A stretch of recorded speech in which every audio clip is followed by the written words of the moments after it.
கடலின் மனம் திறக்க நம்முடனே பயணிக்க ஒரு புலியல் ஆரம்பமாகுது.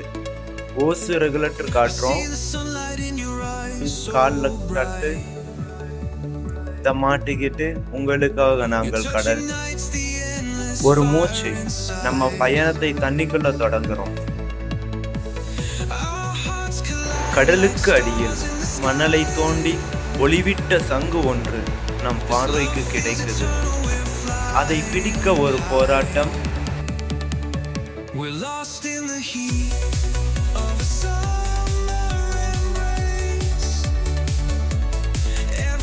ஒரு வெற்றி, ஒரு பரிசு, கடலே கொடுத்த பரிசு.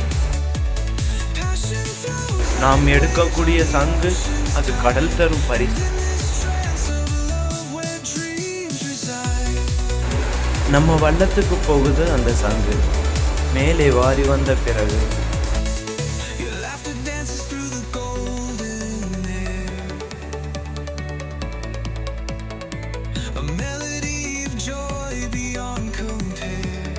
அதை நம் ஒரு கூடையில் தட்டி அதை கழுவி சுத்தம் செய்கிறோம்.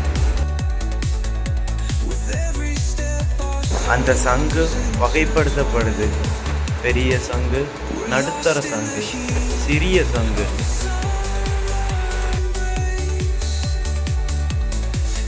அடுத்து ஆரம்பிக்குது சங்கின் பராமரிப்பு.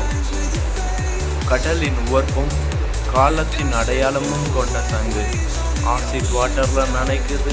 கிளினிக் பிரஸிங் வெறும் பளிச்சென அல்ல, புனிதமாய் மாறுது.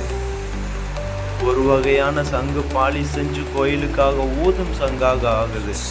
இன்னொரு வகையான சங்கு நம் கை தேர்ந்த கலைஞர்களால் வெட்டப்படுது, வளையல் வடிவம் பெறுகிறது. வெறும் டூல் பிளேடு, அதன் ஒவ்வொரு சுழியில் ஒரு புதிய வடிவம் பிறக்குது.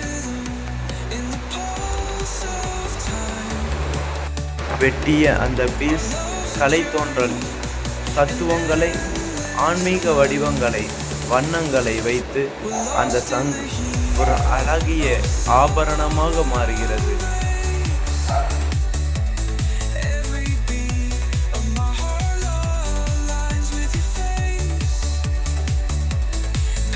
சில சந்தைக்கு, சில வீட்டுக்கு, சில உங்கள் கையால் காத்திருக்கும் வாடிக்கையாளர்களுக்கு நம்ம கிட்ட என்ன இருக்குது தெரியுமா? நம் கடல், நம் உழைப்பு, நம் கலை, நம் கதை. இதே மாதிரியான கைவினை பொருட்கள் வாங்க கீழே உள்ள எண்ணை தொடர்பு கொள்ளுங்கள்.